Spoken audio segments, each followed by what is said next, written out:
এক শেওড়া গাছে থাকতো দুই পেতনি বোন। তাদের দুজনেরই প্রিয় খাবার ছিল মাছ। দুই বোনের মধ্যে তিনু ছিল একটু ভীতু স্বভাবের। সে মানুষের থেকে সবসময় দূরে দূরে থাকতো। আর তার ছোট বোন মিনু ছিল সাহসী স্বভাবের। সে মানুষদের আশেপাশেই বেশি থাকতো আর তাদেরকে জ্বালাতন করত।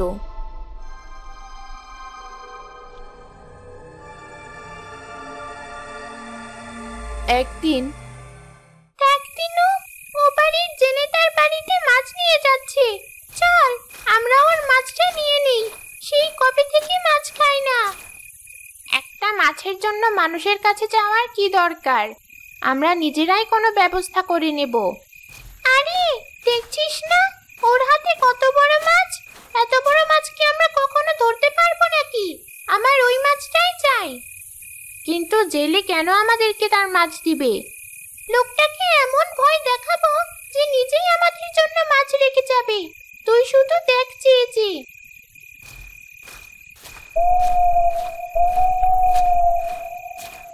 কোথায় যাচ্ছিস? তোর মাছটা তো অনেক সুন্দর, আমাকে এই মাছ দিয়ে যা। কে কে কে কথা বললো? আমি শেওড়া গাছের পেতনি। খালার মালায় মাছটা দিয়ে যা বলছি, নয়তো তোর অনেক বড় ক্ষতি করবো আমি। আমি দিয়ে যাচ্ছি মাছ, তুমি আমার কোনো ক্ষতি করো না। তোর মাছটা আমায় দিয়ে গেলে আমি তোর কোনো ক্ষতি করব না। এবারে গাছের নিচে রেখে যা তোর মাছ। জেলে মিনুর কথা মতো মাছটা গাছের নিচে রেখে দৌড়ে পালালো।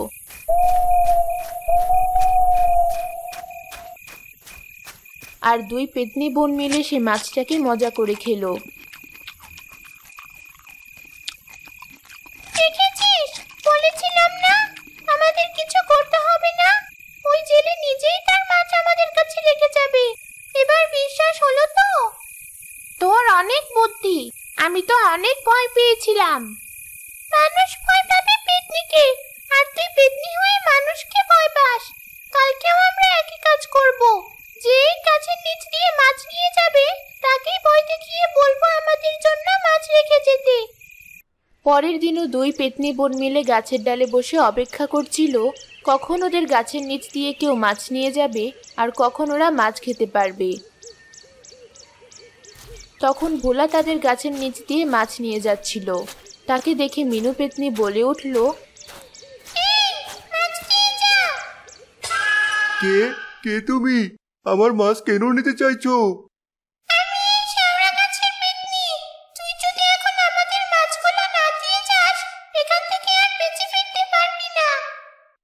আমি বিশ্বাস করি না তোমাদের কথা। কে গাছের আড়ালে লুকিয়ে থেকে আমাকে ভয় দেখাচ্ছ? সাহস থাকলে আমার সামনে এসো।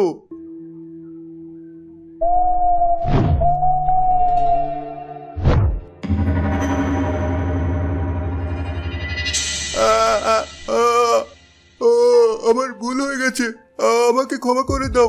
আমি বুঝতে পারিনি যে তুমি আসলেই পেতনি। এবার বিশ্বাস হয়েছে তো? এখন তোর মাছগুলো দিয়ে যা। আমি গরিব মানুষ, তোমাকে সব মাছ দিলে তো আমার না খেয়ে থাকতে হবে।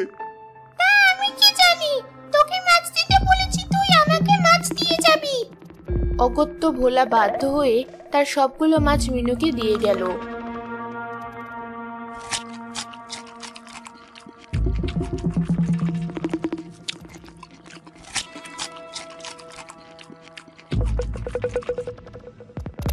এবার একটু বাড়াবাড়ি হয়ে গেল না? ওই লোকটারও তো পরিবার আছে, আমাদের চাইতে ওরই মাছগুলোর বেশি দরকার ছিল। ওর পরিবার ও সামলাবে, সেটা আমাদের দেখার বিষয় না। আমাদের মাছ পেলেই চলবে। মিনু পেতনি তার গাছের নিচ দিয়ে যেই মাছ হাতে করে নিয়ে যেত তাকেই ভয় দেখিয়ে তার মাছগুলো কেড়ে নিত।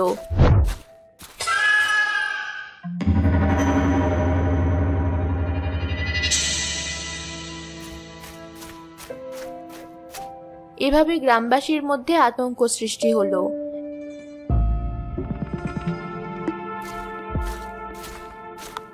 আরেকদিন সেই গাছের নিচ দিয়ে যাচ্ছিল রহিমা। তার ছিল অনেক সাহস।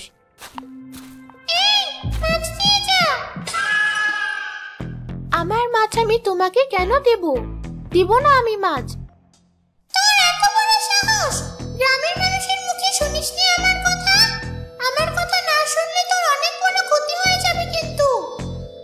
তুমি যা করার করো, আমি তোমাকে ভয় পাই না।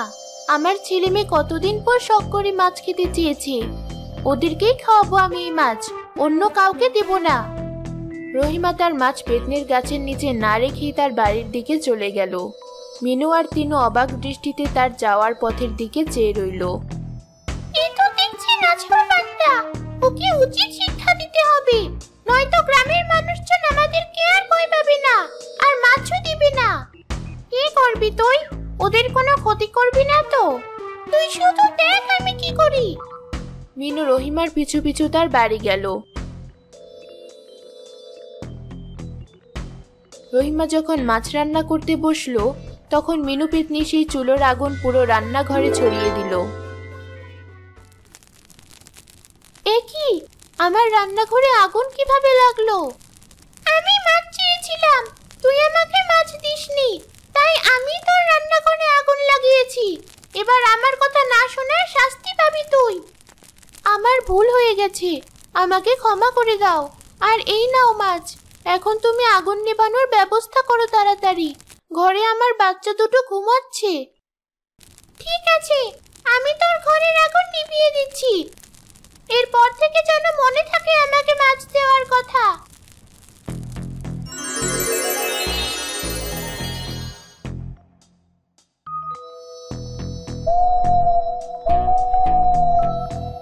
মিনু পেতনি রহিমার কাছ থেকে মাছ নিয়ে আবার তার গাছে ফিরে এলো।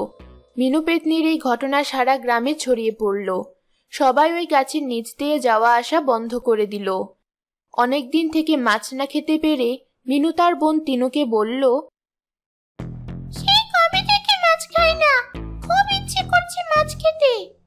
তুই তো অতিরিক্ত করলি, এজন্য বলেছিলাম মানুষকে এত জ্বালাতন না করতে। এবার ভালো হয়েছে না? আমি রহিমাদের বাড়িতে গিয়ে দেখি ওখানে কোনো মাছ পাওয়া যায় কিনা।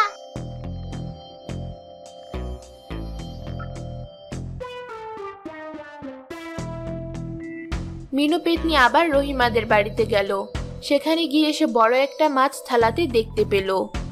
যখনই সে মাছটা ধরতে যাবে, তখনই রহিমা সেখানে এসে হাজির হলো।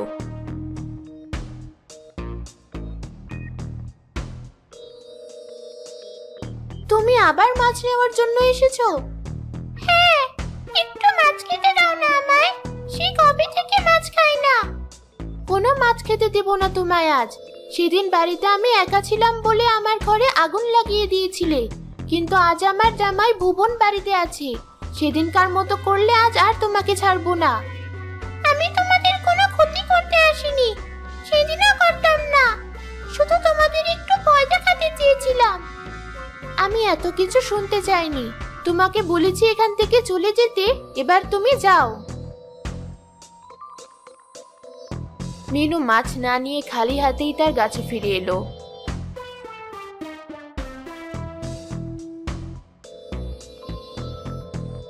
কি রে মিনু, রহিমাদের বাড়িতে ওকে মাছ পেলি না? এখন আর ওদের ভয় দেখিয়েও কাজ হবে না, আমাকে অন্য কোনো পথ খুঁজে বের করতে হবে। এখন তাহলে উপায়? এবার কি করবি তুই? আমি একটা বুদ্ধি পেয়েছি, তুই শুধু দেখ আমি কিভাবে কি করি। এই বলে মিনু পেতনি তার রূপ পরিবর্তন করে রহিমার রূপ ধরে রহিমাদের বাড়িতে গেল। সেখানে গিয়ে সে বাইরে দাঁড়িয়ে রহিমার জামাই ভুবনের জন্য অপেক্ষা করতে লাগলো। একটু পরেই ভুবন বাজারের ব্যাগ হাতে বাড়ি ফিরল। ও রহিমা, কোথায় তুমি? দেখো বাজার থেকে কত বড় মাছ নিয়ে এসেছি। এত চেঁচামেচি করছো কেন? দাও, বাজারের ব্যাগটা আমার হাতে দাও, দেখি তো মাছটা কত বড়। মিনু পেতনি বাজারের ব্যাগটা হাতে নিয়ে মাছটা বের করে তার হাতে নিল, আর বাজারের ব্যাগটা ফেলে দিল। এ কি করলে রহিমা? শুধু মাছটা নিয়ে অন্য বাজারগুলো ফেলে দিলে কেন? আরে ওগুলো পরে দেখা যাবে, আগে দেখি মাছটা কেমন। ঠিক আছে, দেখো মাছটা আজ মজা করে রান্না করো, দুপুরে গরম গরম ভাত দিয়ে খাবো। আচ্ছা, তুমি এবার হাত মুখ ধুয়ে নাও। এই বলে মিনু পেতনি সে মাছ নিয়ে আবার তার গাছে চলে গেল। আর ভুবন হাত মুখ ধুয়ে এসে দেখল রহিমা তার জন্য অপেক্ষা করছে। তখন এত ডাকাডাকি করলে যে, আজ কি বাজার করলে? তুমি নিজেই তো একটু আগে বাজারের ব্যাগ হাতে নিয়ে দেখলে আমি কি কি বাজার করে নিয়ে এসেছি। এখন আবার জিজ্ঞেস করছো যে? কি বলছো এসব? আমি তো তোমার ডাক শুনে কেবল এলাম। বাজারের ব্যাগ আবার নিলাম কখন? আমি সত্যি বলছি, ওই দেখো বাজারের ব্যাগটা এখনো বাইরে পড়ে আছে। ভুবন বাইরে গিয়ে দেখল বাজারের ব্যাগটা সুন্দর করে বাইরে রেখে দেওয়া। রহিমা সেই ব্যাগের ভেতরে কোনো মাছ খুঁজে পেল না। আজও মাছ নিয়ে আসোনি তাহলে? তোমাকে না বারবার বললাম আজ বাজার থেকে মাছ নিয়ে এসো, তোমার ছেলে মেয়ে মাছ খেতে চেয়েছে। কিন্তু আমি তো মাছ নিয়ে এসেছিলাম, তুমি নিজেই তো মাছটা নিয়ে রান্না করে দিয়ে গেলে। হয়েছে, থাক, আর মিথ্যে বলতে হবে না। রহিমা বাজারের ব্যাগ নিয়ে ভেতরে চলে গেল। আর ভুবন দাঁড়িয়ে দাঁড়িয়ে ভাবতে লাগলো কি ঘটল। পরের দিন ভুবন আবার বাজার করা শেষে বাড়ি ফিরে এলো। মিনু পেতনি সেই দিনও তার জন্য অপেক্ষা করছিল। বাজার এনেছো? দাও, আমার হাতে দাও। আজ কিন্তু আমি নিজ হাতে এই মাছটা তোমাকে দিলাম, পরে কিন্তু বলতে পারবে না তোমাকে কোনো মাছ দেইনি আমি। ঠিক আছে, বলবো না।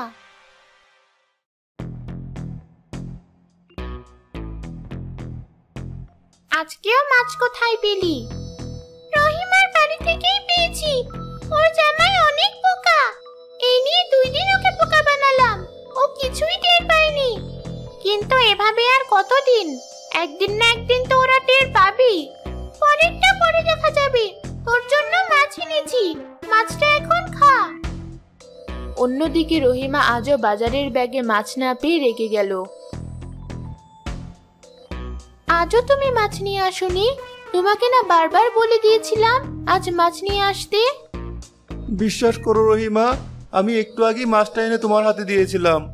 তুমি আমার হাতে মাছ এনে দিলে মাছটা কি উধাও হয়ে গেল তবে? জানি না, 2 দিন থেকে এই ঘটনা ঘটছে, কোথাও একটা গন্ডগোল আছে মনে হচ্ছে। ঠিক আছে, আমি তোমার কথাই বিশ্বাস করলাম। কালও তুমি মাছ নিয়ে এসো, দেখবো প্রতিদিন কে আমাদের মাছ নিয়ে যায়। পরের দিন ভুবন আবার মাছ কিনে নিয়ে এলো। মিনু পেতনি আগে থেকেই আড়ালে লুকিয়ে তার জন্য অপেক্ষা করছিল। কই, মাছ এনেছো? দাও, আমার হাতে দাও। হ্যাঁ, এই নাও, মাছটা তোমার হাতে নাও। তখনই রহিমা তার ঘর থেকে বেরিয়ে এলো আর মিনু পেতনিকে হাতে নাতে ধরলো। কে তুমি? আমার রূপ ধরে প্রতিদিন আমাদের মাছ চুরি করে খাচ্ছ? আমি সেই পেতনি যাকে তুমি মাছ না দিয়ে ফিরিয়ে দিয়েছিলে। তাই বলে এখন তুমি মাছ চুরি করা শুরু করে দিয়েছো? আমি ওকে ধরছি, ওকে শাস্তি না দিলেও ভালো হবে না। ভুবন, তুমি সাধু বাবাকে ডেকে নিয়ে এসো। রহিমা মিনুকে শক্ত করে ধরে রাখে আর ভুবন সাধু বাবাকে ডেকে নিয়ে এসে মিনুকে একটা ঘরে আটকে রাখে। অন্যদিকে তিনু তার বোনের বাড়ি ফিরতে এত দেরি হচ্ছে বলে রহিমাদের বাড়িতে যায়। মিনু, কোথায় তুই? এখানে কি আছিস? আমি এই ঘরের ভিতরে তিনু, ওরা আমাকে এই ঘরটাতে বন্দি করে রেখেছে, তুই আমাকে বাঁচা। আমি আগেই বলেছিলাম তোকে সাবধানে থাকতে, তুই আমার কোনো কথাই শুনলি না। এখন আমার কি হবে? আমি কি সারা জীবন এখানে বন্দি থাকবো? তুই দাঁড়া, আমি দেখছি তোকে কোনোভাবে বের করা যায় কিনা। তিনু পেতনি দরজার তালা খোলার আর ভাঙার অনেক চেষ্টা করলো, কিন্তু কিছুতেই কিছু করতে পারলো না, কারণ সাধু বাবা দরজাটাকে এমন ভাবে আটকে রেখেছে যেন কোনো অপশক্তি সেই দরজা খুলতে না পারে। আমি তো কোনোভাবেই দরজাটা খুলতে পারছি না মিনু, এখন কি হবে? কি করবি এবার? দাঁড়া, আমি দেখছি কি করা যায়। তখনই রহিমার ছেলে বনি সেখান দিয়ে যাচ্ছিল। তিনু তাকে দেখে রহিমার রূপ ধরল। বনি বাবা, এই দরজাটা খুলে দিয়ে যা তো, আমি কিছুতেই খুলতে পারছি না। কিন্তু মা, তুমি তো বলেছিলে এই দরজা কখনো না খুলতে আর এই ঘরের আশপাশ দিয়েও না আসতে। তো তোকে যা বলেছি তাই কর, এত কথা বলছিস কেন? বনি বাধ্য হয়ে ঘরের দরজা খুলে দিল।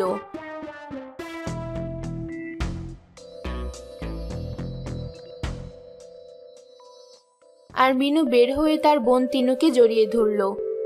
চল বোন, আমরা এখান থেকে দূরে কোথাও চলে যাই।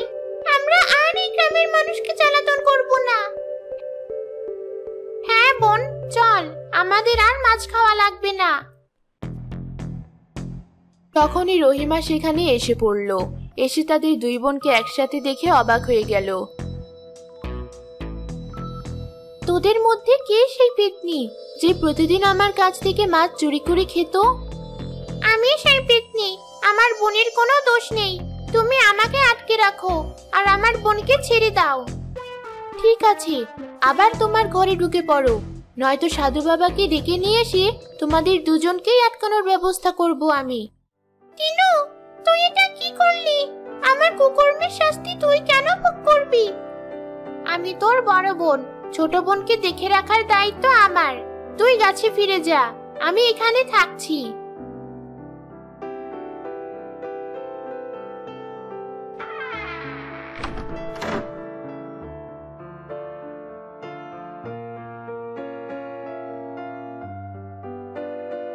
মিনুর প্রতিদিনই তার বোন তিনুর কাছে আসতো আর তার সাথে গল্প করত। একদিন মিনু ভাবলো এভাবে আর কতদিন তার বোন তিনু এক ঘরে বন্দি থাকবে। সে রহিমা আর ভুবনের কাছে গেল।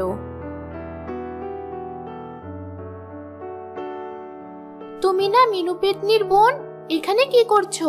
তুমিও কি তোমার বোন মিনুর মতো মাছ চুরি করতে এসেছো? না, আমি তোমাদের কাছে ক্ষমা চাইতে এসেছি। তোমরা যাকে আটকে রেখেছো সে আমার বোন তিনু, আমি আসল মিনু। তোমার ঘরে আগুন লাগানো থেকে শুরু করে মাছ চুরি, মানুষজনকে ভয় দেখিয়ে তাদের মাছ কেড়ে নেওয়া, সব আমি করেছি। এতে আমার বোনের কোনো দোষ নেই। এখন তাহলে তুমি আমাদের কি করতে বলছো? আমি চাই তুমি আমাকে আরেকবার সুযোগ দাও আমার ভুলের প্রায়শ্চিত্ত করার। আমি যথাসাধ্য চেষ্টা করব তোমার উপকার করার। ঠিক আছে, এত করে বলছো যখন, আমি তোমাকে শেষবারের মতো সুযোগ দিব। এর মাঝে যদি আমার মনে হয় তুমি ভালো হয়ে গেছো, এখন আমাদের অথবা গ্রামের অন্য কারোর কোনো ক্ষতি করবে না, তবেই আমি তোমার বোন তিনুকে ছেড়ে দিব। ঠিক আছে, তুমি যা বলবে তাই হবে। এরপর থেকে মিনু পেতনি রহিমার রান্না বান্না সহ সব কাজে রহিমাকে সাহায্য করত। সে সবসময় সাধারণ এক মেয়ের বেশি সেজে থাকত, যেন রহিমার ছেলে মেয়ে তাকে ভয় না পায়। রহিমার ছেলে মেয়েও তাকে অনেক পছন্দ করত। মিনু আন্টি, তুমি অনেক ভালো, আমাদের কখনো ছেড়ে যাবে না তুমি। হ্যাঁ মিনু আন্টি, তুমি আমাদের কথা দাও। কিন্তু আমাকে তো একদিন চলে যেতে হবে। কিছুদিনের মেহমান আমি তোমাদের বাড়িতে। তুমি ওই বন্ধ ঘরটার কাছে সারাদিন কি করো? কি আছে ওই ঘরে? ওই ঘরে লুকিয়ে আছে আমার মূল্যবান সম্পদ, সেটা পেলেই আমি এখান থেকে চলে যাব।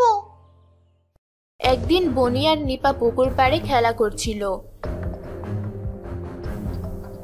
খেলতে খেলতে নিপা পানিতে পড়ে গেল। বনি তাকে বাঁচানোর চেষ্টা করতে লাগলো। মিনু সেই পথ দিয়েই যাচ্ছিল। সে বনিকে ছোটাছুটি করতে দেখে তার কাছে আসলো। কি হয়েছে বনি, তুমি এত ছোটাছুটি করছো কেন? নিপা পানিতে পড়ে গিয়েছে, ওকে কিভাবে বাঁচাবো বুঝতে পারছি না। বলো কি? তুমি সরো, আমি নিপাকে বাঁচাচ্ছি।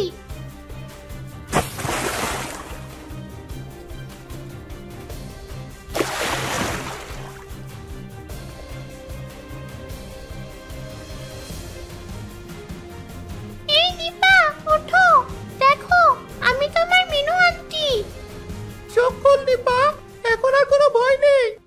বনি আর মিনু পেতনির কথা শুনে নিপা আস্তে আস্তে চোখ খুলল। এরপর নিপাকে তার মা রহিমার কাছে নিয়ে গেল।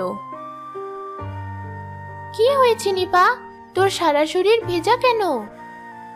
মা, নিপা তো পুকুরে পড়ে গিয়েছিল, পরে মিনু আন্টি তার জীবন বাঁচিয়েছে। সত্যি বলছিস? মিনু, আমার মেয়ে নিপাকে বাঁচানোর জন্য তোমাকে অসংখ্য ধন্যবাদ। আজ থেকে তুমি আর তোমার বোন তিনু দুজনেই মুক্ত। তোমার মাঝে যে সত্যিই পরিবর্তন এসেছে তার প্রমাণ আমি আজ পেলাম। আমাকে আরেকবার সুযোগ দেওয়ার জন্য তোমার প্রতি আমি কৃতজ্ঞ।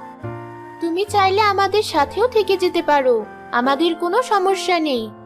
না, আমি আমার বোন তিনুকে নিয়ে অনেক দূরে চলে যেতে চাই আর নতুন করে সবকিছু শুরু করতে চাই।